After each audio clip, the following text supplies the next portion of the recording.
Fyre Festival 2 is officially happening.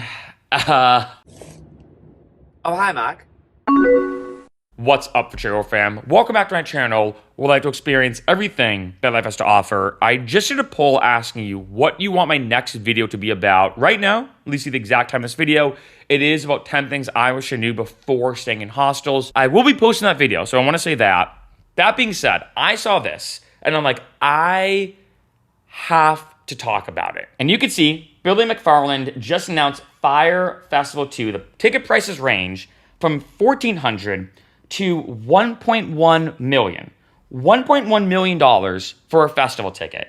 But you have to qualify to be able to purchase the ticket, which we'll talk about in a second. That's kind of interesting. So let's watch this, right?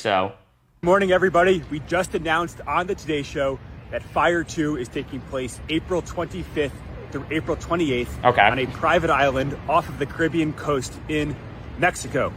Ticket applications are available on fyrefestival2.com. So, Good morning, now everybody. they did an interview. So Fyre you can see Festival this. 2 is happening April 25th of 2025, so we're 7.5 months away. We have a private island off the coast of Mexico in the Caribbean. Have the conversations at least begun with any musical acts? We haven't booked any talent for This is Fyre 2. ridiculous. It's not going to be just music. For example, Karate Combat, we're in talks with them to set up a pit to have live fights at Fyre Festival 2. McFarland says he's already sold 100 tickets at $500 a piece, and packages will go on sale ranging from $1,400 to $1.1 million. What do you get for $1.1 million? Yeah, so you will be on a boat. You'll be scuba diving with me. You'll be bouncing around to other islands and other countries on small planes. You believe someone will pay $1.1 million for a Fyre Festival 2 experience? So we put applications for the $1 million ticket up a few months ago. We had over 100 people apply. So on that note of people applying, this is the application. It's a type form. So you can see right here, if we're going to start and just do this, just to kind of scroll through to see what they want.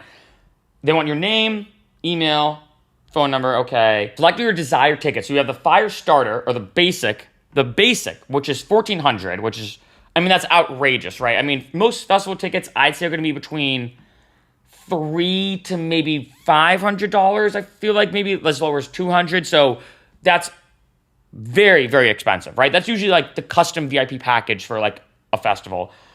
We have $1,400, Fyre VIP at $5,000, Fyre Artist Pass at $25,000, and lastly, the Prometheus at $1.1 million. And then going down here, how many tickets would you like to purchase? Okay.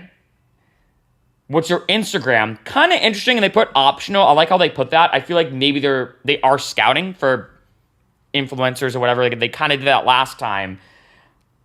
And then what else should we know? Maybe this is your chance to flex or say something.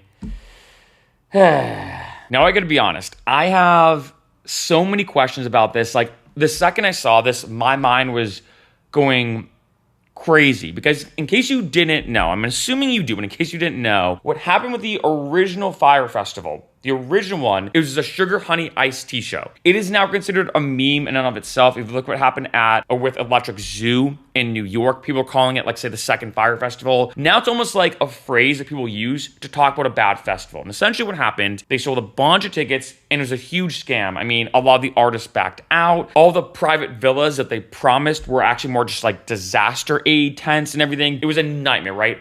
Arguably one of like the worst festival experiences, period, right? For a lot of people. Even the food was supposed to be like this gourmet whatever, and it was just like some random sandwich or something. It did not work out. And Billy McFarland, who's kind of like the head person of this whole thing, got in a lot of trouble, etc., etc. So now that leads us all the way to here, and the fact that Fyre Festival 2 is happening blows my mind. And let me know what you think in the comments about this, because like I said, I typically very rarely cover like news stories on this channel. This channel is all about like experiencing new things, a lot of vlogs, random stuff. But I was like, I cannot not talk about this, especially as a DJ music producer. I know there's a lot of things that go into festivals. I've been to a ton of festivals. I think when it comes to festivals, there are a lot of logistics. You're dealing with artists, you're dealing with transportation, food, you're dealing with electricity issues. I mean, there's so much more that goes into doing a music festival than you think. And this is why there's certain companies that just specialize in this, because of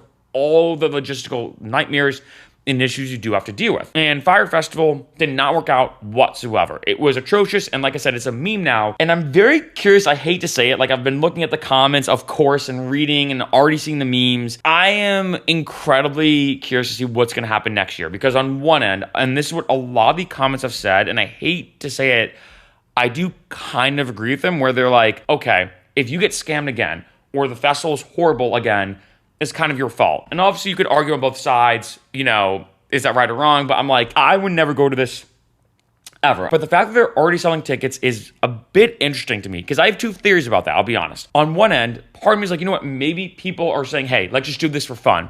You know what, I'll just send it because it will make a good story. Like I know some YouTubers and content creators who might do something knowing it might be bad, but they know they could make a lot of money from it. For example, one really interesting trend I've seen on YouTube and TikTok is going to the lowest ranked restaurant in your area. That's actually been like a big trend. And here's the thing, it's probably going to be bad. It's the worst ranked restaurant in your area, but doing a video about that might pop you off and get you a lot of views, clicks, and of course, money. So for some people, they might just be buying tickets saying, hey, you know what?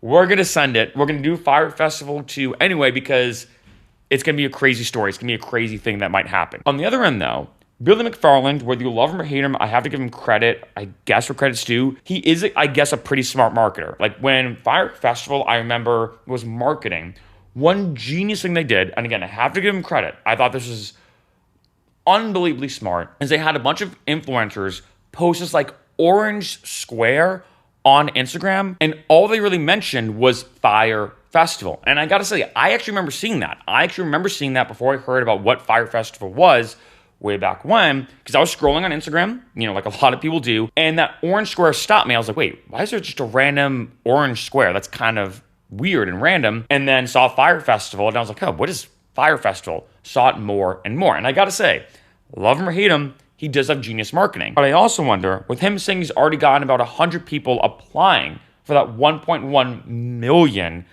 ticket, how true is that? Or is that just all hype, right? We've probably all seen this when it comes to nightclubs, for example.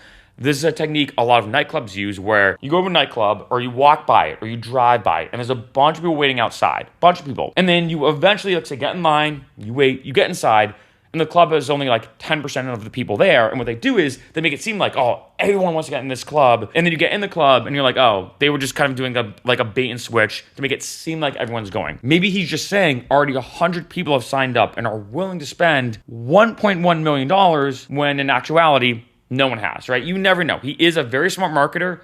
Love him or hate him.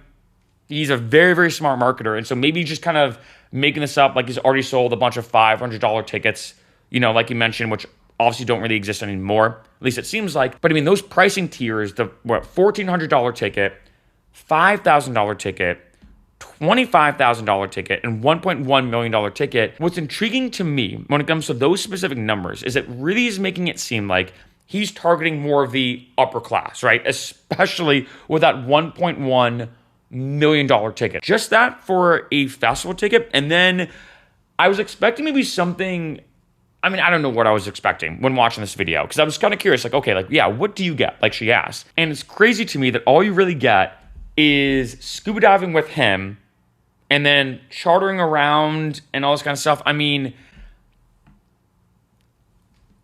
I don't know, right? So much of this is just glaring red flags. Everything about this is glaring red flags. Because half of me's like, there's no way he's doing this again. Like half of me's like, there's no way, after how much of a disaster the last one was.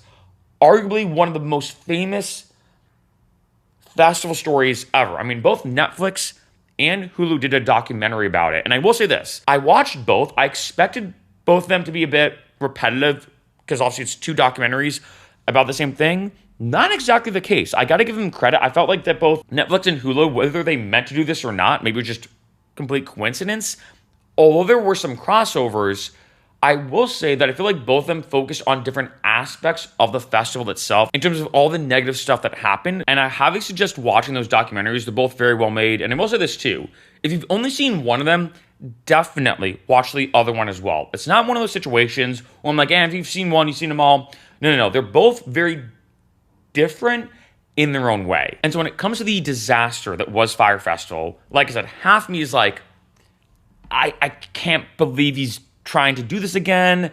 What is his angle? Is this out of ego? Is this out of pride? The other half of me, though, is like almost impressed that he's like, you know what? Fyre Festival, one of the worst, most intense festival stories of all time.